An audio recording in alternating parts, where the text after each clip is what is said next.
My channel. কেমন আছো সবাই? আশা করি সবাই ভালো আছো আর আমিও ভালো আছি। আজ হচ্ছে একটা বিশেষ দিন, আজ হচ্ছে 17ই জানুয়ারি আর আজ হচ্ছে আমাদের দ্বিতীয়তম বিবাহ বার্ষিকী। তো দেখতে দেখতে 2 বছর পার হয়ে গেল, ঝগড়া ঝাঁটি খুনসুটি ভালোবাসা সব মিলিয়ে। তো মনে হচ্ছে না যে আমাদের 2 বছর হয়ে সেদিনই আমরা বিয়ে করলাম। তো যখন রাত 12টা বাজে, কাল রাত 12টার সময় বর উঠে বলছে আমি ওয়াশরুম যাব। তো ওয়াশরুম থেকে এসে তো আমি ঘুমিয়েছিলাম, ও ঘুমোচ্ছে না, তো প্রচুর প্লাস্টিকের আওয়াজ হচ্ছে। তো বললাম তুমি কি করছো? ও লুকিয়ে আমার জন্য একটা গোলাপ আর একটা চকলেট এনেছে। তো দাও দেখাচ্ছি, এই দেখো, এই গোলাপ আর এই চকলেটটা নিয়ে এসেছে। এটা নিয়ে এসে বলছে যে বউ, আপাতত তোমাকে এখন এটাই দিলাম, যখন আমার কাছে টাকা হবে তখন কিছু দেবো। তো ওর হাত খালি আছে, কদিন আগে আমাকে চেন আর শাখাটা বানিয়ে দিয়েছিল। আমি আবার বউকে বললাম যে দেখো, টাকা পয়সা সোনা দানা এসব দিয়ে কিছু হয় না, মেন ভালোবাসা। তুমি সবসময় পাশে থাকো, আমাকে সাপোর্ট করো, আমাকে ভালোবাসো, এটাই আমি চাই। আর আমি চাই ভগবান যেন ওকে সুস্থ রাখে, ভালো রাখে, আর আমরা যেন সারা জীবন এইভাবেই একে অপরের পাশে থাকতে পারি।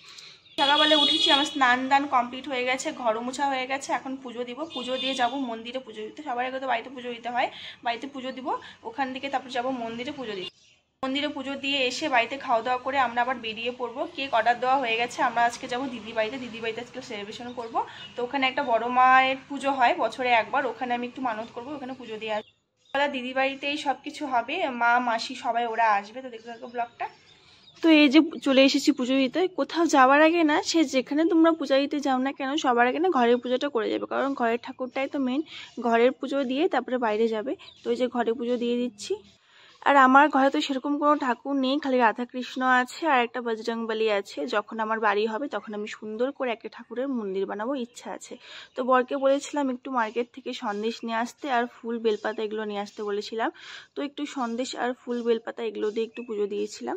আর এইভাবে না পুজো দিতে একদম ভালো লাগে না। যদি একটা সুন্দর মন্দির হতো, সুন্দর করে পুজো দিতাম। কিছু নেই, কিছু করার নেই, যেরকম আছে সেভাবে আমাকে পুজো দিতে হবে।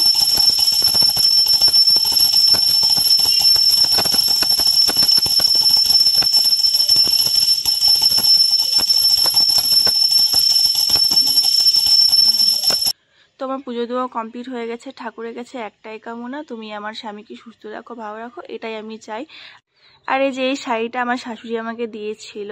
তো একদিন দোকানে গিয়েছিলাম, গ্রিন কালারের যে একটা শাড়ি যে পরেছিলাম, একটা বিয়েতে গিয়েছিলাম, ওটা আমার শাশুড়ি দিয়েছিল, এটা আমার শাশুড়ি দিয়েছে। তো এটা দিয়েছিল আমার বার্থডে গিফট। তো এটা রেখেছিলাম যত্ন করে, ভেবেছিলাম যে যখন আমাদের অ্যানিভার্সারি হবে, যখন আমি মন্দিরে পুজো দিতে যাবো, আর বরকে বলছিলাম তুমি একটু হেল্প করে দাও, নতুন শাড়ি একা একা পরা যায় না, সাথে কেউ হেল্প করে দিলে একটু ভালো হয়। আর আমি তো শাড়ি এমনিই পরতে পারি না, তার মধ্যে আবার নতুন শাড়ি, বিশেষ করে তাঁত জামদানি এই শাড়িগুলো যে থাকে, তার মধ্যে উঠেছিলাম লেট করে ঘুম থেকে 9টার সময়। সেদিন এত ঠান্ডা পড়েছিল, তো ঘড়িতে দেখি দেখতে দেখতে 9টা বেজে গেছে। তো ঘুম থেকে উঠে ঘরের সমস্ত কাজ টাজ করে ঘরে পুজো দেওয়া, এরকম করতে করতে হয়ে গেছে লেট। আর মন্দিরে যেতে যেতে আমাদের বেজে গিয়েছিল 11:15টার মতো। টেনশনে ছিলাম যে ঠাকুর মশাই থাকবে কিনা। আর এই যে জুয়েলারিগুলো বের করে নিয়েছি, হালকা একটু জুয়েলারি পরবো। আর দেখো আমার হাতের যে শাখাটা খুলতেই পারছিলাম না, দিন যত যাচ্ছে আমার হাতটা না শক্ত হয়ে যাচ্ছে। আমার শাখা পলা হাতে কিছুই হচ্ছে না, হাতটা আমার ভীষণ শক্ত। দোকানে গেলে পছন্দ যেটা হয় সেটা নিতে পারি না, কিন্তু যেগুলো পছন্দ হয় না সেগুলোই আমাকে নিতে হয় হাতের জন্য, কারণ হাতটা তো আমার সামনে একটু চওড়া আছে, হাতে শাখা ঢুকতেই চায় না। আর জানো তো আমার বিয়ের যে শাখাটা আছে ওটার পরে ভিডিও তোমাদের আমি দেব।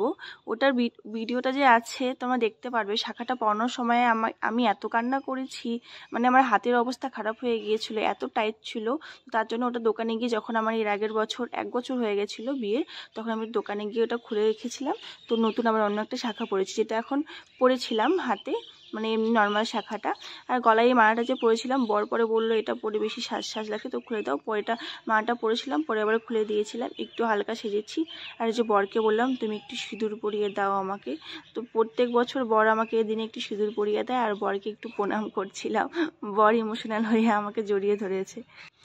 তো ঠাকুর যেন আমাদের আশীর্বাদ করে, আমরা যেন সারা জীবন এভাবেই দুজন একে অপরের পাশে সবসময় থাকতে পারি। তো দেখো রেডি হয়ে চলে এসেছি আমরা মন্দিরে। এই যে এই মন্দিরটা, তো এর আগের বারও এখানেই এসেছিলাম, এই মন্দির আছে।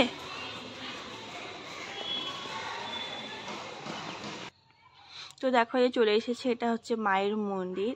আর এখানে পুরোহিতটা তোমরা দেখতেই পারবে, এত সুন্দর মন্ত্র পড়েছিল না, মানে আমি শুনে জাস্ট অবাক হয়ে গেছিলাম। ছোট থেকে বড় হয়েছে, মানে এরকম পুরোহিত, মানে এরকম মন্ত্র আমি কোনোদিনও শুনিনি। এত সুন্দর সুর দিয়ে দিয়ে মন্ত্রগুলো যে পড়েছে পুরোহিত, মানে কিছু বলার নেই। এখানে ফুল, আলতা, সিঁদুর আছে, ওই এখানে প্রসাদ আছে।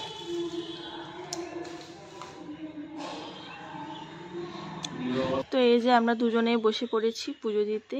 আর এসে পুরোহিত ছিল, ভাগ্যিস একটু তাড়াতাড়ি এসেছি, না হলে বোধহয় অনেকটাই লেট হয়ে যেত পুজো দিতে।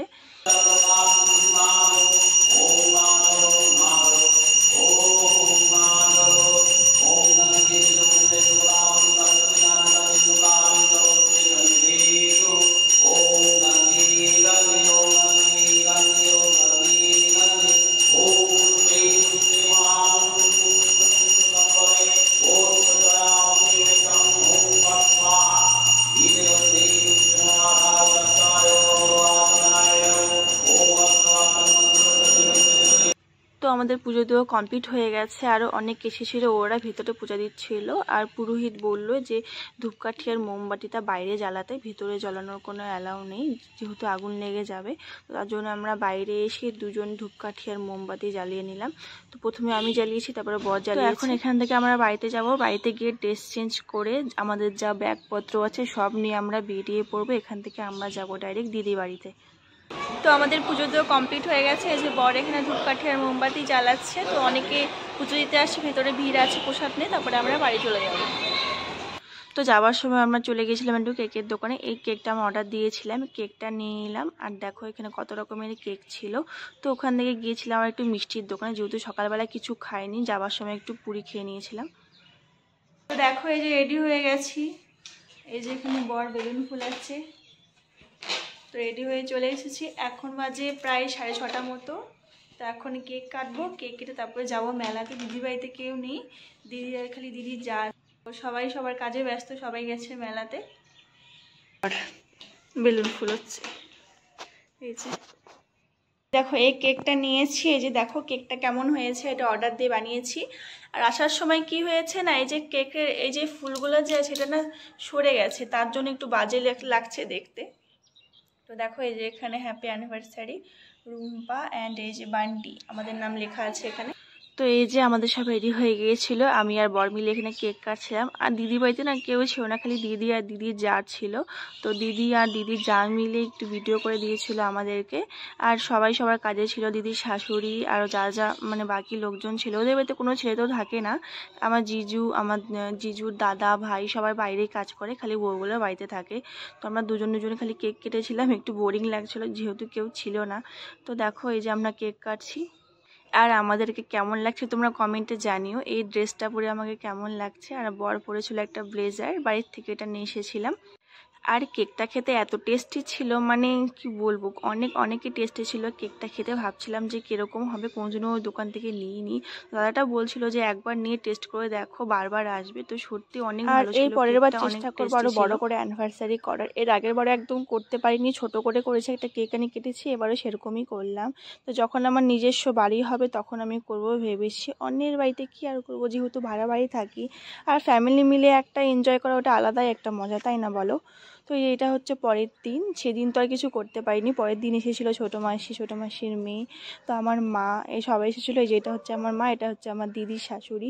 তো ওরা গল্প করছিল। সেদিন করেছিল বিরিয়ানি। তো আমার বর বলছিল যে বিরিয়ানি খাবো, সব কিছু আমরাই এনেছিলাম। আমার এই দিদি আর দিদির যা মিলে এখানে বিরিয়ানি বানাচ্ছিল। তো অনেক লোকের, তার জন্য গ্যাসে করেনি, ওদের পাশে একটা মাটির রান্নাঘর ছিল, ওখানেই সব কিছু করেছে। তো দেখো এই যে এখানে বিরিয়ানি করছে।